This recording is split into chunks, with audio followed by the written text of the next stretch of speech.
fue una noticia bastante impactante, creo que sobre todo sobre el discurso de Esteban Bullrich que tuvo en la Cámara de Diputados, en la Cámara de Senadores, hablando de, bueno, de este desafío que la vida había puesto, varias frases de él diciendo que la vida hoy y el mañana es esperanza, atravesando una enfermedad compleja como es la ELA, una enfermedad que lamentablemente hasta hoy no tiene una cura, sí hay algunos tratamientos, y es por eso que nos parecía importante poder hablar en este programa con un especialista en el tema, y acá está Alejandro de Sena.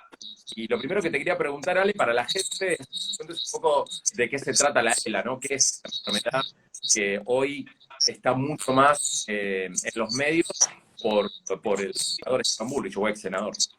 En estas situaciones, cuando alguna personalidad, algún famoso tiene esta enfermedad y demás, toma un poquito más de renombre esto y termina ayudando un poco a la visibilización de la enfermedad. En general, para hablar a grandes rasgos, la ELA es una enfermedad donde en realidad lo que está afectado es una neurona que se llama motoneurona, que es la neurona que se encarga de controlar el músculo voluntario. Músculo voluntario que tenemos para hablar, tragar, masticar, mover brazos, piernas. Estas motoneuronas, por alguna razón que no entendemos bien del porqué del todo, empiezan a disfuncionar y empiezan a generar compromiso de este músculo voluntario que se puede manifestar de diferentes formas. La principal, básicamente, o la que primero llama la atención por lo general, es la falta de fuerza, la debilidad, que va afectando cada uno de estos músculos y que va afectando a diferentes músculos en forma progresiva. Podemos hablar de diferentes formas y clasificar a la ELA, acorde a cuáles son los primeros músculos que se afectan, o también a cuáles son las primeras motoneuronas que se afectan, porque a su vez no hay solamente un tipo de motoneurona, tenemos motoneuronas superiores, que están todas localizadas en el cerebro, y motoneuronas inferiores, que están todas distribuidas a lo largo de la médula y del tronco del cerebro. Entonces, estas motoneuronas empiezan a disfuncionar y empiezan a degenerarse. Por eso se considera que es una enfermedad neurodegenerativa, así como el Alzheimer afecta a las neuronas que se encargan de la memoria, o el Parkinson a la que coordinan los movimientos, la ELA afecta a las neuronas que controlan el músculo voluntario. Y bueno, y así de esta forma podemos ver debilidad en diferentes grupos musculares, desde los brazos, las piernas, que es más fácil de darse cuenta quizás cuando uno lo ve desde afuera, pero también las motoneuronas controlan el diafragma, por ejemplo, que nos ayuda, que es el músculo principal para la respiración, o los músculos deglutorios, o los músculos de la fonación. Claro, entonces también podemos tener pacientes... Una aplicación, porque te escrito todo su discurso. Claro, justo yo no te escuché muy bien, pero creo que te entiendo lo que dijiste. Sí. Una manifestación, por ejemplo, es la dificultad esta para hablar. Esa dificultad se llama disartria. Entonces, las neuronas que controlan la lengua, básicamente, empiezan, al alterarse, la lengua se empieza a poner más rígida o a atrofiarse y a perder fuerza. Entonces, de esa manera, a su vez, los músculos fonatorios, que también son músculos orofaringios, generan esta dificultad, como veíamos justo en este caso. Cuando esas neuronas que controlan la fuerza de los músculos vulvares son las primeras que se afectan, hablamos de lo que se llama esclerosis lateral amiotrófica vulvar. Bien. Pensemos que casi es un 30% de los casos empieza de esta manera. Hay un 60 o casi por ciento de los casos que se llama esclerosis lateral amiotrófica de tipo espinal, en donde las motoneuronas en realidad que se afectan son la de los brazos y la de las piernas. Entonces, el paciente comienza a notar que la punta del pie se cae, o que tiene dificultad para abrir o cerrar la mano, o que tiene dificultad para levantar los brazos. Y después hay formas más raras, hay un 5 o 10% de formas atípicas que se llaman, donde quizá solamente se afecta lo que se llama motoneurona superior, y el paciente durante muchísimo tiempo no tiene debilidad, sino que lo que tiene es rigidez que va afectando muchos músculos. Bien. O viceversa, solamente se afecta a la motoneurona inferior, y el paciente no tiene nada de espasticidad, no tiene nada de rigidez, no tiene compromiso de los reflejos, pero sí tiene mucho compromiso de la fuerza muscular. Se empiezan a atrofiar las manos, los pies, las piernas, la lengua, depende del grupo muscular afectado. Hay algo que es importante para transmitirle a la gente. Esta es una enfermedad que tiene componente genético, pero que la gran mayoría de las veces es esporádica, digamos, no se sabe cuál es la causa de esta enfermedad, ¿no? Sí. Como bien vos dijiste, el 95, 90, en realidad depende de la serie, de que Sí, la literatura que leamos. Generalmente esos son datos extrapolados de epidemiología europea y americana, entonces siempre se plantea el 95, 90% de los casos esporádicos, el 5 o 10% genético. La realidad es que en nuestro país no tenemos una estadística tan fidedigna como para hablar de esos datos. Si yo me baso en nuestra estadística, en Fleni tenemos más de 350 casos en clínica de ELA en los últimos 5 años, y la realidad es que las formas genéticas, que ahora explicamos un poquito qué son menos del 5, casi 2-3% de los casos. Pero bien. a grandes rasgos, eso no es menor a veces, esos datos, porque uno lee a veces datos de cualquier enfermedad y son epidemiología extrapolada de otros lugares que quizá no termina siendo la de nuestro país, ¿no? Tal Pero cual. Y bueno, eso Ale, puede tener. y esos 350 pacientes que comentabas en estos 5 años son todos casos nuevos. Sí, nosotros, viste que al ser un centro de derivación en Fleni, vemos muchos pacientes donde nosotros hacemos el diagnóstico, te diría la mayoría, tiene un tabú, por así decirlo, esta enfermedad que a veces hasta los propios neurólogos nos cuesta mucho dar la noticia de qué se trata de enfermedad o queremos tener una seguridad. Entonces, muchas veces nos llegan pacientes donde el diagnóstico es claro, pero no llegan con ese diagnóstico o era una sospecha diagnóstica y nos lo envían a nosotros para terminar de confirmarlo. Eh, pero por lo general sí terminan siendo diagnósticos nuestros. Lo que no quita que nosotros recibimos también muchos pacientes con diagnóstico afuera. Hay un montón de neurólogos en nuestro país que ven este tipo de patologías y que diagnostican muy bien. Por suerte, el nivel de los neurólogos en Argentina, en particular con esta enfermedad, es muy bueno. Quizás las herramientas que tenemos para manejarlo no son las mismas en cada provincia o en otros lugares del interior del país o del propio Capital Federal, y eso quizás hace un poquito la diferencia con nosotros. Pero en cuanto es el diagnóstico en sí, es muy bueno lo que tenemos en Argentina. Volviendo, perdón, a la pregunta que me hacías, Diego, que me decías de esto de la parte esporádica, de la parte genética.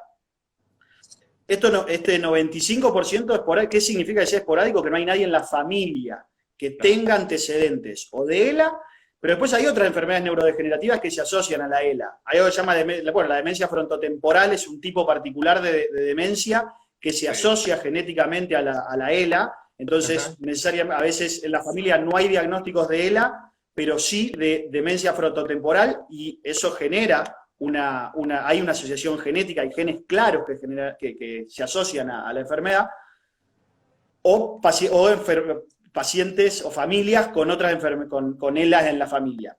Pero después, el otro 95, 97, 98% no hay antecedentes en la familia, ni de ELA, ni de otras enfermedades neurodegenerativas asociadas, y son lo que llaman formas esporádicas. Dentro de esas formas esporádicas hay casi un 15, 10, cada vez va creciendo ese número, donde encontramos genes alterados. Que sea genética, vieron que no necesariamente que sea genética significa que sea heredable. Entonces, ese 15% que encontramos de genes alterados en las formas esporádicas también pasan a ser muy importantes en los mecanismos fisiopatológicos que vamos encontrando en esta enfermedad nuevos, y obviamente en los potenciales tratamientos que puedan aparecer. Claro. Hay algo que me llama mucho la atención de esta enfermedad, y creo que viene un poco a colación de lo que dijiste, del tabú en decirle a la gente, porque es una enfermedad que llegás al diagnóstico por descarte. En realidad vos tenés que descartar muchas patologías porque no hay un estudio. Uno cuando habla de un estudio que puede definir una patología, habla de esos estudios gold standard, ¿viste? Esos estudios, para la gente que nos está escuchando, en medicina hablamos mucho del estudio gold standard, como ese estudio que uno le pide a un paciente para un diagnóstico, y que si ese estudio te dice que es el diagnóstico, es el diagnóstico. En el caso de la ELA no existe un estudio que te permita poder decir, bueno, es ELA, sino que es por descarte. Por eso siento que para los neurólogos en general debe ser difícil, porque no es una patología fácil, es una patología compleja, con dificultad en el tratamiento, con la evolución, ¿no? Con todo lo que conlleva, ¿no? Así que creo que debe ir por ahí el tema, ¿no? De no tener un estudio que te dé un diagnóstico certero. Tal cual, lo que decís vos es así. el diagnóstico que usamos, o los criterios diagnósticos para esta enfermedad son criterios clínicos.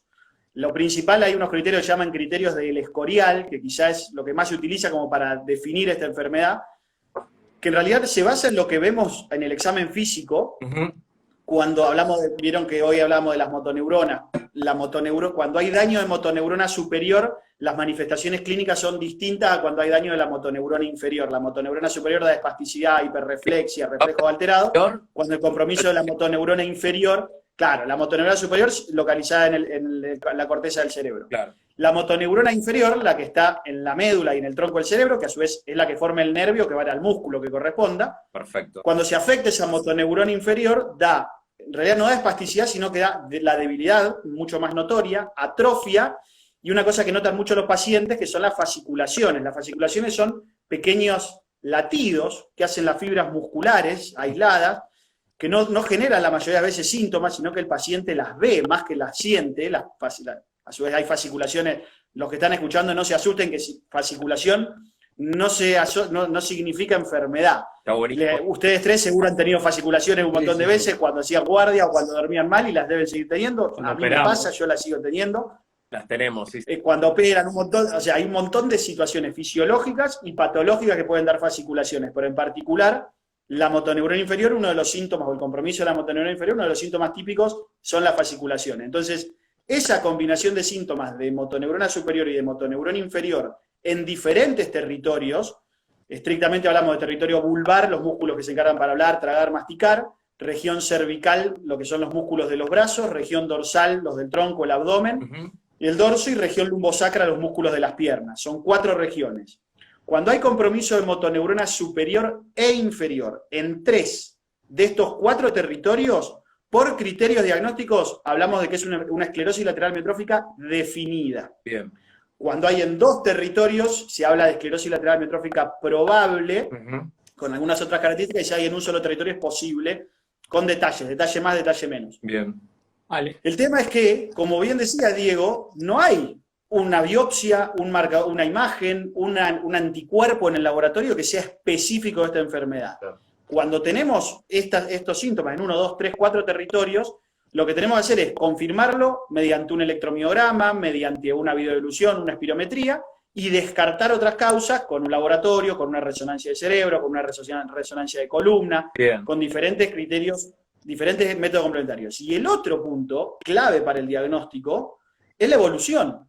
Claro. Que eso obviamente genera mucha ansiedad en el paciente, Claro. en el grupo Eso es familiar, lo que te iba a en el preguntar, propio médico. por la edad de presentación también, que es lo que generalmente, como en el caso ahora por el cual estamos hablando de Esteban Bullrich, pero también pienso el hermano de Cecilia Carrizo, Caramelito y demás, la edad de presentación creo que es lo que impacta y sacude, ¿no? Entonces, eso es donde genera mucho impacto.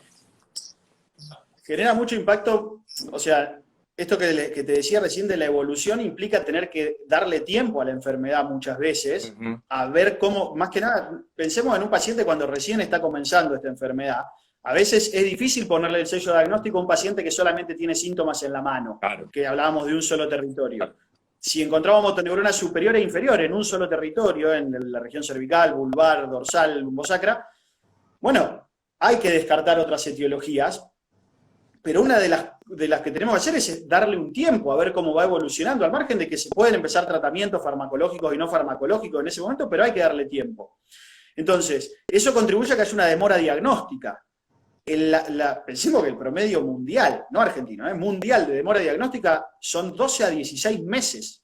Entonces, desde el primer síntoma. Un año y medio. Entonces, eso obviamente es un año y medio Claro. que a los pacientes le genera, muchas veces no es que el paciente consulta el primer mes, pero un paciente puede consultar al 6º mes y muchas veces se tarda. Como bien lo Y la edad, como vos decías, es importante. O sea, lo típico es 55, 65 también, depende de la estadística que hablamos. Las formas familiares empiezan un poquito antes, Claro. 40, 45.